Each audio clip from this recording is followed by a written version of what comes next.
Prophase. প্রোফেজে কী বলছে, এটা হচ্ছে কিন্তু প্রথম পর্যায়। এই পর্যায়ে নিউক্লিয়াস আকারে বড় হবে, ক্রোমোজোমগুলো আস্তে আস্তে সংকুচিত হয়ে মোটা এবং খাটো হতে শুরু করবে। তাহলে কি হচ্ছে, এখানকার নিউক্লিয়াস থাকবে আকারে বড়, এই যে নিউক্লিয়াসটা থাকবে আকারে বড়, এবং এর মধ্যে কি হচ্ছে, ক্রোমোজোমগুলো আস্তে আস্তে, এই যে ক্রোমোজোম কি আমরা জানি না, সুতার মতো যে অংশগুলো, এগুলো হচ্ছে ক্রোমোজোমগুলো আস্তে আস্তে কী হবে, এরকমভাবে চুপসে যাবে, সংকুচিত হয়ে এটা মোটা হবে, খাটো হবে। এই ক্রোমোজোমের এই পরিবর্তনের কারণ হিসেবে পূর্বে পানি বিয়োজককে বিবেচনা করা হতো, তবে আধুনিক গবেষণায় দেখা গেছে পানির সাথে সম্পর্কহীন অত্যন্ত জটিল প্রক্রিয়া। তাহলে এই লাইন মনে রাখার কোনোই দরকার নেই, পূর্বে কি ভাবা হতো এখন কি ভাবা হয় না, এসব জেনে মনে রেখে লাভ নেই।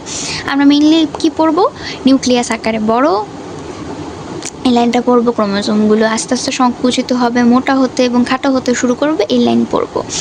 এ পর্যায়ে প্রতিটি ক্রোমোজোম সেন্ট্রোমিয়ার ব্যতীত লম্বালম্বি দুভাবে বিভক্ত হয়ে দুটি ক্রোমাটিড উৎপন্ন করে। তাহলে এই লাইনটাও পড়বো যে এ পর্যায়ে প্রতিটি ক্রোমোজোম সেন্ট্রোমিয়ার ব্যতীত লম্বালম্বি দুভাবে বিভক্ত হয়ে দুটি ক্রোমাটিড উৎপন্ন করে। ক্রোমোজোমগুলো কুণ্ডলিত অবস্থায় থাকায় এদের সংখ্যা গণনা করা যায় না। আচ্ছা, তাহলে এই প্রশ্নটা তোমাদের ধরো গ বা ঘ এটার জন্য আসতে পারে, ঠিক আছে, 3 বা 4 মার্কের জন্য আসতে পারে। তাহলে এটা 3 বা 4 মার্কের জন্য আসতে পারে, ঠিক আছে, 3 বা 4 মার্কসের জন্য, 3 বা 4 মার্কসের জন্য এটা আসতে পারে। আচ্ছা, এবার এই প্যারাটা লিখতে গেলে তোমাদের মাস্ট ছবি আঁকতে হবে। যদি তুমি সময় পাও তাহলে মাথায় রাখবা, যদি তুমি সময় পাও তাহলে তুমি প্রাণীকোষ উদ্ভিদকোষ দুটোই আঁকতে পারো, তবে আমি সাজেস্ট করবো যে দুটো আঁকানোর সময় তোমরা কখনোই পাবা না। সেক্ষেত্রে তোমাদের যেইটা সুবিধা হয়, ঠিক আছে, যেইটা সুবিধা হয় সেটা আঁকবা। তবে আঁকাইতে গেলে তোমাদের 3টা ছবি আঁকাইতে হবে।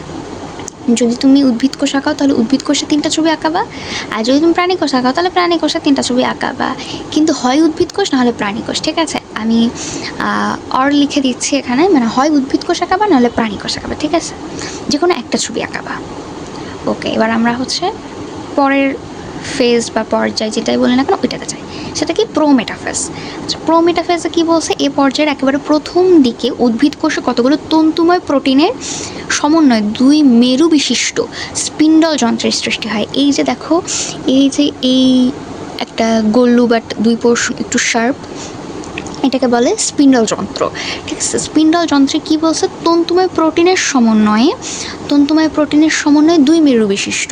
তাহলে তন্তুময় প্রোটিন থাকবে, তার মধ্যে 2 মেরু বিশিষ্ট, এই যে 2টা মেরু বিশিষ্ট স্পিন্ডল যন্ত্রের সৃষ্টি হবে। এই স্পিন্ডল যন্ত্র 2 মেরুর মধ্যবর্তী স্থানকেই ইকুয়েটর বলে, ঠিক আছে। তাহলে ইকুয়েটর জিনিসটা কি, বা বিষুবীয় অঞ্চলটা কি, মাঝে মধ্যে 1 মার্কসের কোশ্চেনে আসতে পারে, ঠিক আছে, 1 মার্কসের কোশ্চেন, বা আমরা বলি না যে কতে, ঠিক কতে আসতে পারে। আচ্ছা, কোষ কঙ্কালের মাইক্রোটিউবুল দিয়ে স্পিন্ডল যন্ত্রগুলো তন্তুগুলো এক মেরু থেকে অপর মেরু পর্যন্ত বিস্তৃত, এদেরকে স্পিন্ডল তন্তু বলে। আচ্ছা, এই স্পিন্ডল তন্তু বা স্পিন্ডল ফাইবার যেটা প্রাণী কোষে বেশি বোঝা যায়, যদিও তোমাদের ছবিতে দেখায় নাই, কিন্তু এগুলো আরেকটু বড় ক্লাসে উঠলে, লাইক কলেজে উঠলে তোমরা যে কোষ কঙ্কালের মধ্যে যে মাইক্রোটিউবিউল থাকে এ সম্পর্কে জানতে পারবা। তাহলে এই কোষ কঙ্কালের যে মাইক্রোটিউবিউল, এটা দিয়ে তৈরি একটি স্পিন্ডল যন্ত্রের যে তন্তু আছে, সেই তন্তুর নাম কি, সেই তন্তুর নাম হচ্ছে স্পিন্ডল তন্তু, যেটা 1 মেরু থেকে অপর মেরু পর্যন্ত বিস্তৃত। তাহলে কোষ কঙ্কালের মাইক্রোটিউবুলের মধ্যে যে তন্তু আছে সেই তন্তুর নাম কি, স্পিন্ডল তন্তু। নাম দেখে সংজ্ঞায় কি বলতে চাচ্ছে সেটা কিন্তু বোঝা যায়, এটা কিন্তু বায়োলজির একটা সুবিধা। এ পর্যায়ে ক্রোমোজোমের সেন্ট্রোমিয়ার স্পিন্ডল যন্ত্রে কিছু নির্দিষ্ট তন্তুর সাথে সংযুক্ত হয়। এই তন্তুগুলোকে কি বলে, আকর্ষণ তন্তু বা ট্রাকশন ফাইবার, ঠিক আছে। এইগুলো কিন্তু 1 মার্কসের জন্য ভালোই আসে।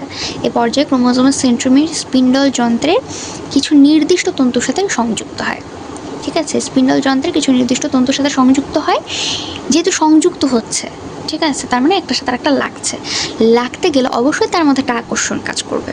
তাহলে এটাকে বলতেছে কি, আকর্ষণ তন্তু। ক্রোমোজোমের সাথে এই তন্তুগুলো সংযুক্ত বলে এদের ক্রোমোজোমাল তন্তু বলা হয়।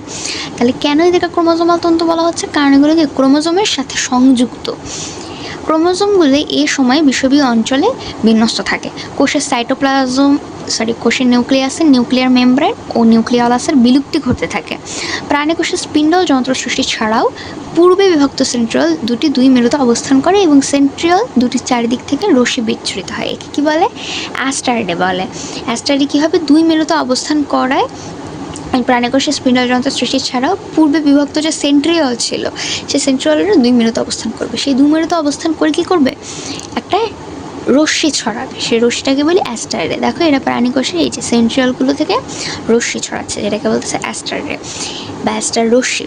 এটার ক্ষেত্রেও সেম আমি বলবো, যে কোনো একটা ছবি আঁকাবা, এদের উদ্ভিদ কোষ আর প্রাণী কোষ, যে কোনো একটা আঁকাবা, প্রপারলি আঁকাবা, প্রত্যেকটা নাম মেনশন করবা। ছবি ছাড়া কখনোই সম্ভব না, ছবি ছাড়া কখনো ফুল মার্কস পাওয়া যাবে না।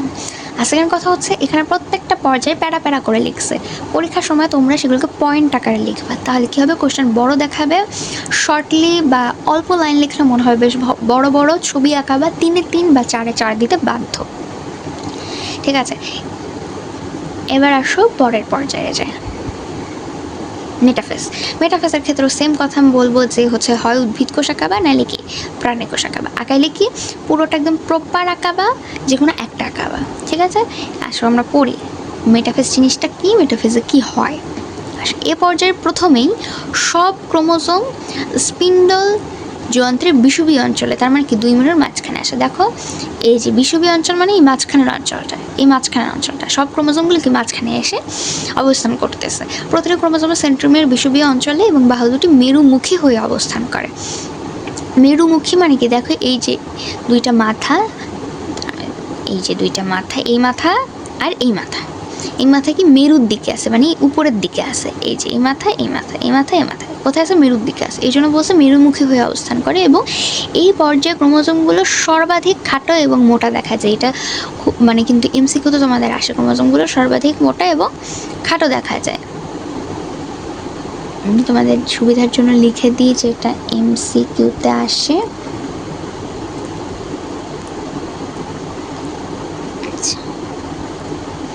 তাহলে প্রতিটি ক্রোমোজোমের ক্রোমাটিড দুটি পরস্পর থেকে বিচ্ছিন্ন হতে শুরু করে। এই পর্যায়ে শেষের দিকে সেন্ট্রোমিয়ারের বিভাজন শুরু হয়। তাহলে এই যে এই লাইনগুলো কিন্তু তোমাদের এমসিকিউতে আসে, কোন পর্যায়ে শেষ থেকে সেন্ট্রোমিয়ার বিভাজন শুরু হয়। নিউক্লিয়ার মেমব্রেন ও নিউক্লিয়াস সম্পূর্ণ বিলুপ্তি ঘটে, কোথায় সম্পূর্ণ বিলুপ্তি ঘটে, কোন ফেজে, এগুলো প্রচণ্ড আসে এবং প্রচণ্ডভাবে তোমাদের গুলায়। সো এটা গুলানো যাবে না, মাথায় রাখতে হবে যে সেন্ট্রোমিয়ার বিভাজন শুরু হয় তোমাদের এই মেটাফেজ থেকে। নিউক্লিয়ার মেমব্রেন, নিউক্লিয়াসের সম্পূর্ণ বিলুপ্তি ঘটে এই মেটাফেজ থেকে। ঠিক আছে, ভুললে হবে না। এবার আসে অ্যানাফেজ। অ্যানাফেজেও সেম কথা বলবো, ছবি যে কোনো একটা আঁকাবা, হয় উদ্ভিদ কোষ না হলে প্রাণী কোষ। তারপরে সবগুলো ফেজে আমি বলতেছি যে কখনো প্যারা করে লিখবা না, চেষ্টা করবা কি ইসের মতো করে লেখা, পয়েন্ট আকারে লেখা। ঠিক আছে, আর আমরা অ্যানাফেজে আসি। অ্যানাফেজ কি বলছে, প্রতিটি ক্রোমোজোমের সেন্ট্রোমিয়ার 2 ভাগে বিভক্ত হয়ে যায়, ফলে ক্রোমাটিড দুটি আলাদা হয়ে পড়ে। ঠিক আছে, সেন্ট্রোমিয়ার 2 ভাগে বিভক্ত হয়ে ক্রোমাটিড দুটি আলাদা হয়ে পড়ে। দেখো ক্রোমাটিড দুটো আলাদা হয়ে এক একটা শেপ দিবে, পড়ি আমরা। আলাদা হয়ে যায় এই অবস্থায় প্রতিটি ক্রোমাটিডকে অপত্য ক্রোমোজোম বলে। তাহলে এখানেই প্রতিটি ক্রোমাটিডকে অপত্য ক্রোমোজোম বলে। এমসিকিউতে আসে কোন ফেজের ক্রোমাটিডকে আমরা অপত্য ক্রোমোজোম বলি বা অপত্য ক্রোমোজোম কাকে বলে, এগুলো আসতে পারে। এতে একটি করে সেন্ট্রোমিয়ার থাকা অপত্য ক্রোমোজোমগুলো বিষুবীয় অঞ্চল থেকে পরস্পর বিপরীত মেরুর দিকে সরে যায়। ক্রোমোজোমগুলো অর্ধেক এক মেরুর দিকে, বাকি অর্ধেক অন্য মেরুর দিকে অগ্রসর হয়ে পড়ে এবং মেরু অভিমুখী চলনে সেন্ট্রোমিয়ার অগ্রগামী, বাহুদ্বয় অনুগামী হয়। ঠিক আছে, তাহলে এই যে মেরুমুখী, দেখো এরা কিন্তু দেখতে কেমন ছিল, তোমার একটা সেন্ট্রোমিয়ার দেখতে ছিল এরকম গোল্লু ছিল, যেটা এদিকে একটা লাইন ছিল, এদিকে একটা লাইন ছিল, আবার এদিকে একটা লাইন ছিল, এদিকে যেটা কথা ছিল মেটাফেজে ছিল। এটা কি হচ্ছে, এই জায়গা থেকে অ্যানাফেজে এসে এই জায়গা থেকে কেটে যাচ্ছে। দেখো এটা উপরে চলে যাচ্ছে, আবার এই গোল্লু সহ নিচে চলে আসতেছে, এই জায়গায় চলে আসতেছে। তাহলে কি হচ্ছে, এদের মেরু অভিমুখী চলন হচ্ছে। যখন মেরু অভিমুখী চলন হয় তখন কি হচ্ছে, সেন্ট্রোমিয়ারটা অগ্রগামী থাকবে আর বাহুদ্বয় অনুগামী থাকবে।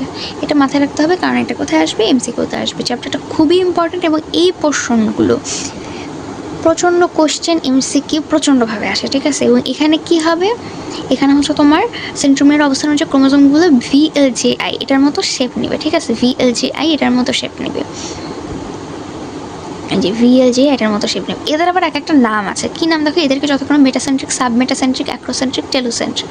তাহলে মেটা, সাবমেটা, অ্যাক্রো, টেলো কোনটাকে কি বলে, ভিকে মেটা, এলকে সাবমেটা, জে কে অ্যাক্রো, আইকে টেলোসেন্ট্রিক। এটা কোথায় আসবে, এমসিকিউতে আসবে।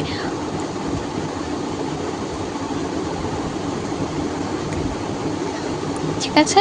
তাহলে অ্যানাফেজ পর্যায়ের শেষের দিকে অপত্য ক্রোমোজোমগুলো স্পিন্ডল যন্ত্রের মেরুপ্রান্তে অবস্থান নেয় এবং ক্রোমোজোমের দৈর্ঘ্য বৃদ্ধি পেতে থাকে। তাহলে এবার প্রশ্ন আসবে যে কোথায় দৈর্ঘ্য বৃদ্ধি পেতে থাকে ক্রোমোজোমের? এই অ্যানাফেজে। এবার সর্বশেষ পর্যায়ে টেলোফেজ। টেলোফেজও সেম কথা, চিত্র যে কোনো একটা দিব, যেটা মন চাই সেটা দিব।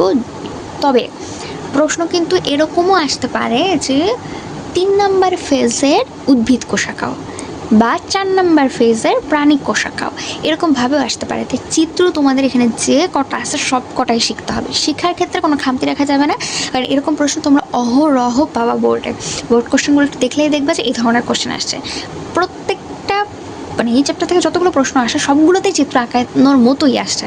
সো তোমাদেরকে চিত্র শিখতেই হবে। পরীক্ষার হলে কী করবা, যদি বলে যে টেলোফেজ নিয়ে আলোচনা করো বা এই যে 5টা পর্যায় তার প্রথম পর্যায়টা নিয়ে আলোচনা করো, তখন তুমি হয় উদ্ভিদ কোষ না হলে প্রাণী কোষের ছবি আঁকাইতে পারো। কিন্তু যখন বলবে যে অমুক নাম্বার ফেজের উদ্ভিদ কোষ আঁকাও বা প্রাণী কোষ আঁকাও, সেক্ষেত্রে কিন্তু তোমরা ঝামেলায় পড়ে যাবে। তাই শিখতে গেলে প্রত্যেকটা শিখতে হবে। আসো টেলোফেজটা পড়ি। টেলোফেজ কী বলছে? এটি মাইটোসিসের শেষ পর্যায়ে। এখানে প্রোফেজের ঘটনাগুলো পর্যায়ক্রমে বিপরীতভাবে ঘটে। তাহলে প্রোফেজে আমরা যা যা দেখছিলাম তার উল্টা ঘটনা ঘটবে টেলোফেজে। ক্রোমোজোমগুলো সরু ও লম্বা আকার হবে। ওখানে কি ছিল? মোটা খাটো ছিল, মনে আছে? তাহলে এখানে কী হবে? উল্টা, সরু এবং লম্বা হবে। এর কারণ হিসেবে পূর্বে পানি যোজনকে বিবেচনা করা হতো। আমরা ওখানে একটা লাইন বলছিলাম যে ইম্পর্টেন্ট না, বাট ওখানে ছিল কি পানি বিয়োজনকে দায়ী করছিল আগে করতো, আর এখানে পানি যোজনকে। যাই হোক, এটাতে ইম্পর্টেন্ট লাইন না, আমি আবারও বললাম। তাহলে কী হলো? অবশেষে এরা জড়িয়ে গিয়ে নিউক্লিয়ার রেটিকুলাম গঠন করবে। তাহলে এরা কী করবে? নিউক্লিয়ার রেটিকুলাম গঠন করবে। নিউক্লিয়ালাসের পুনরাবির্ভাব ঘটবে। ওখানে কিন্তু নিউক্লিয়ালাস কি বিলুপ্ত হওয়া শুরু করতেছিল। পরিপূর্ণ বিলুপ্ত কোথায় হচ্ছিল বলো তো? কমেন্ট করে জানাও আমাকে। নিউক্লিয়ার রেটিকুলামকে ঘিরে পুনরায় নিউক্লিয়ার মেমব্রেন সৃষ্টি হয়, ফলে দুই মেরুতে দুটি অপত্য নিউক্লিয়াসের সৃষ্টি হয়। যেহেতু এখানে নিউক্লিয়ার রেটিকুলামকে ঘিরে একটা নিউক্লিয়ার মেমব্রেন সৃষ্টি হচ্ছে, তখন কি হচ্ছে? দুটি অপত্য নিউক্লিয়াসের সৃষ্টি হচ্ছে। স্পিন্ডযন্ত্রের কাঠামো ভেঙে পড়ে এবং তন্তুগুলো ধীরে ধীরে অদৃশ্য হয়ে যায়।